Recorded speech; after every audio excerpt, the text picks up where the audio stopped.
The thunderous boom of the storm startled Rindal from his slumber, shattering his dream. "Praise Estodon," he said, instinctively invoking the name of the Stormfather.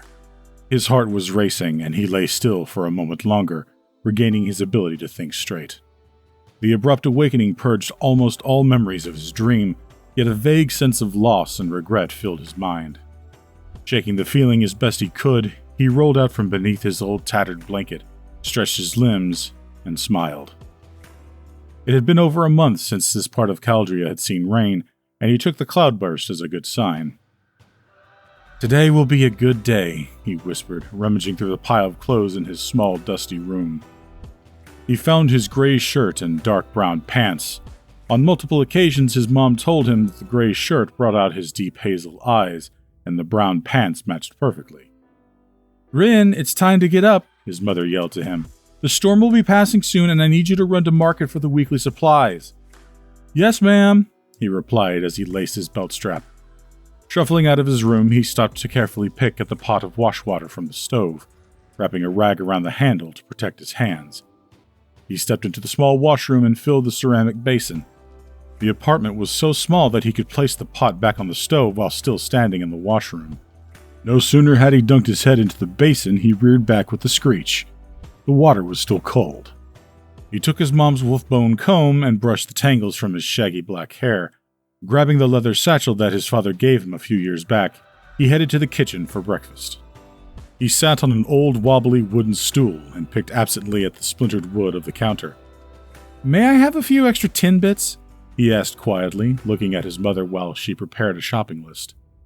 She tilted her head, raising an eyebrow as she brushed her curly black hair away from her pale blue eyes. "What for?" "I want to pick up something for Alar's birthday. He'll be 13, and it's a big year for him." "We'll see," she said wearily. "I still need to finish a list of the essentials, and our rent is due this week." Rin nodded and grabbed a peach from the small wooden bowl in the center of the counter. He took a few bites and noticed that it had already begun to spoil. Frowning, he reluctantly finished his breakfast. "Can we add peaches to the list?" "Already taken care of. By the way, before you head off, I need you to fill the water jugs and store them in the cupboard." "Already taken care of," he said, slightly more mockingly than he meant to.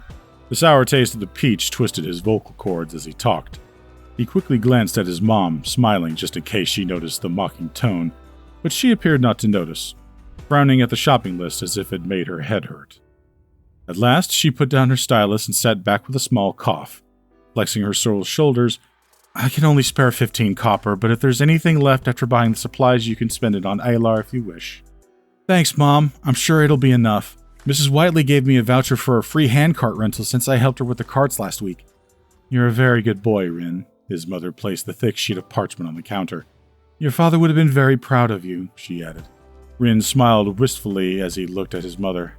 "I hope so, but sometimes I feel I'm proud of you," she interrupted. "So I know he would be." Still smiling, he stood abruptly, hiding a sudden swell of emotion. He rolled the shopping list tight and slid into his satchel, then slung the satchel over his right shoulder, letting it settle at the accustomed place on his left hip. As his mother handed him the coins, he placed a kiss on her forehead. She felt warm, too warm for this early in the day. But ever since her long illness a few years before, she still had some bad days. She patted his cheek. "Better get going. Be safe and be home soon." Putting the coins in the cloth coin purse, he headed out the door just as the storm clouds parted overhead. He tied the purse tightly to his belt and tucked it in behind his buckle. One could never be too careful with those loose coins. Although nowhere near as bad as the Barrens, the residents of the Commons still have sticky fingers. The crowded streets would make it very easy for a cut purse if Rin wasn't mindful. It would take him a few hours to walk down the smoothly paved streets of the city-state of Caldria, but he enjoyed the walk. As the dark clouds slowly separated, Rin looked to the sky and could see the bright, multicolored band of glowing lights known as the Ring. This time of year, the Ring had a brilliant red aura surrounding it. It was still in the process of rising to the center of the sky, a journey it would complete by the end of the month.